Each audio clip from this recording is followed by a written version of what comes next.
As a senior government official and as a Kenyan also, is that we will have wonderful celebrations that the new government will obviously get into office and be able to take our country forward. The new government will obviously, in terms of the manifesto, we've seen their manifesto and we know that if that manifesto is delivered, then Kenya will the manifesto, we've seen their manifesto and we know that if that manifesto is delivered, do you want to speak to us?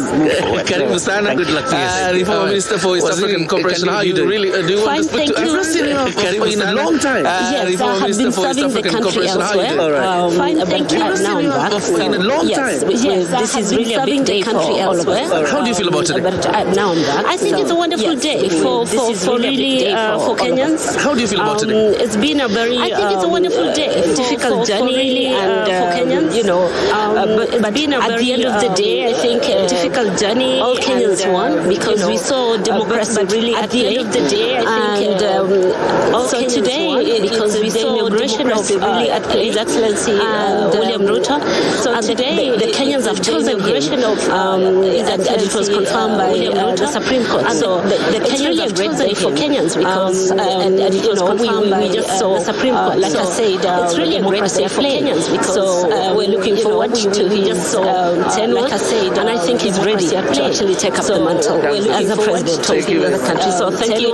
I really want to wish him all the very best. Take up the mantle and wish him as a president of the country. So thank you. I really want to wish him all the very best. Kasarani Stadium. Thank you. This is the more international sports center Kasarani. From the Kasarani Indeed, that Stadium. is John Jacob Curie just bringing us to speed as Kenyans continue thronging the Kasarani Stadium. Now we want to take you over to Bungoma, where we have a Kenyans continue thronging to bring us up to speed with what is happening down in Bungoma. To you, Wycliffe, good morning. Reporter Wycliffe Okech to bring us up to speed with what is happening down in Bungoma. To you, Wycliffe, good morning.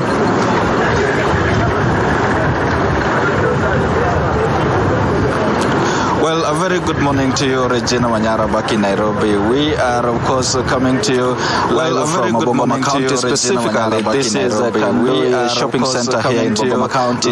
This is the home constituency for the Ford Kenya Party leader Moses Masika Wetangula, who was the other day elected the National Assembly Speaker. And before coming here, we were just passing by his national home here, which is just about a kilometer or just a half from this place where we are right now, and just about at this place there is not so much going on except for from this construction activities at that place. You do know right now actually is in Nairobi for the big day of the for the event of the day today. You know, being the National Assembly Speaker, that big makes him the third day today. That will kick in immediately the event of the day. Immediately the fifth president of Kenya, William Samoei Ruto, will have been sworn in together with this deputy, and that will mean that Moses Wetangula will be the third in command insofar as the constitution is concerned. But away from the third in command, from that bit, we know that today the mantle of leadership of the country is changing from the fourth president, that is President Uhuru Kenyatta, to the fifth president, William Samoei Ruto. There is so much expectations within the country from different regions across the country here, and the point of interest, my interest here in Bungoma is that now that Moses Wetangula is part of the government here, the residents here are quite expectant of maybe some goodies, and that is the basis that I'm going to engage a few of the residents here probably to share with us what are the expectations, what are their views of the outgoing regime, as well as their expectations of the incoming regime. And just starting with you, ukinieleza majina yako kamili na ikiwa wewe ni mkazi wa eneo hili ama kaunti hii ya Bungoma, tukonieleza majina yako kamili na nieleza majina yako na leo ama kaunti hii ya kuna uapisho, kuna uongozi mpya unaingia, matarajio yako ni yapi na pia una yapi ya kusema kuhusiana na uongozi ambao unaingia? Kwanza matarajio yako ni yapi na pia una yapi ya kusema kuhusiana na uongozi ambao unatoka? Jina kwanza. Majina naitwa John Juma. Tunamhitaji tarajio letu president wetu mwenye anaenda kuapishwa tunatarajia wakati tunatarajia president wetu mwenye anaenda kuapishwa abadilishe nchi na watu kama sisi hasora mabadilishe na atuangalie na jinsi tulivyo hasora na jinsi yeye mwenyewe alikuwa amepanga na atabadilisha maisha yetu tulivyo atatusaidia kama hasora yeye mwenyewe alikuwa amepanga. Tumetarajia abadilishe vitu mingi, abadilisha maisha yetu, uchumi atashukishe kama hasora, mbolea alisema atashukisha uchumi pia ashukishe, peleke chini alisema atashukisha, abadilishe maisha mwananchi pia nchi wa kawaida mwenye yako chini peleke chini, yani abadilishe maisha kuna nchi wa kawaida mwenye yako chini. Njoo useme kama anaogopa lakini anaongea kule nyuma sawa, tueleze majina yako kamili. Njoo useme kama unaipia kusema kuhusiana na serikali ambayo inaondoka kwa sasa na ile ambayo inakuja leo.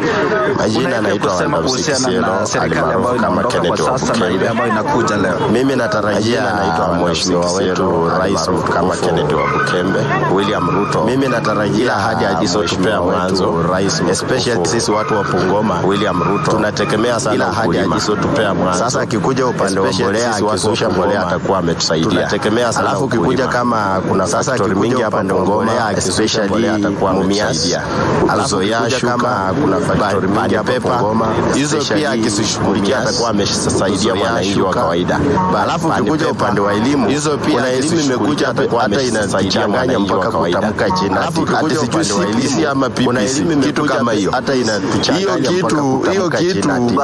Hiyo kitu ama PPC mheshimiwa wetu rais, hiyo kitu William Ruto alituahidi ya kwamba akikaa kwa kiti hiyo kitu anaenda kututolea.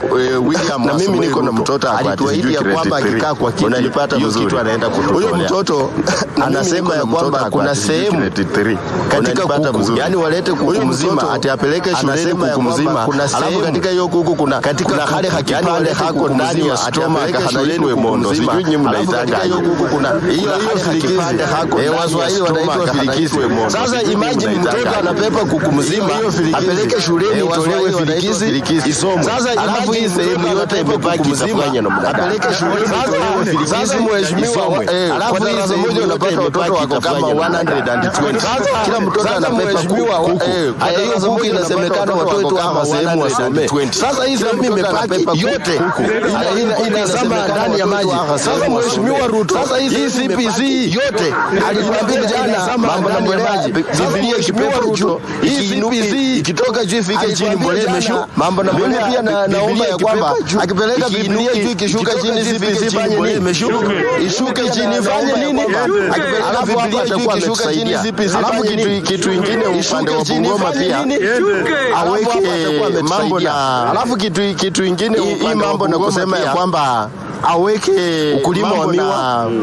Kuna madeni wanadai huko na kusema ya kwamba kuna madeni wanadai huko venye nilisema mwanzo. Kuna madeni wanadai shughulikia hapo na kuuza hapo mahali. Madeni wanadai kusema ukweli nilisema mwanzo. Mlembe tamrudisha tena huko baada ya miaka 5. Na kuuza hapo mahali. Kuna uzuri sisi Waluo tunasemaga kwamba ukishaoa mwanamke uzuri wake ni kuzaa mtoto. Uzuri kucheza kitandani. Umesemaga kwamba sasa Ruto ukishaoa mwanamke uzuri wake ni kuzaa mtoto. Tunataka tuone kucheza kitandani. Umezaa watoto ndio sasa tufurahie. Ukiona uchaguzi wa tarehe 9 mwezi Agosti, kaunti ya Bungoma ni moja hapo kaunti ambazo mheshimiwa Ruto aliweza kuzoa kura nyingi zaidi eneo hili la magharibi, na kwa hivyo inamaanisha kwamba kiongozi wa eneo hili ambaye alikuwa anachaguliwa kama seneta, ingawaje kwa sasa kiongozi wa eneo hili ambaye akawa spika wa National Assembly, najisi aje kwa vile kaunti ya Bungoma imeweza kutoa spika wa bunge la taifa. Najisi aje kwa vile hapo tumefurahi tena tu sana.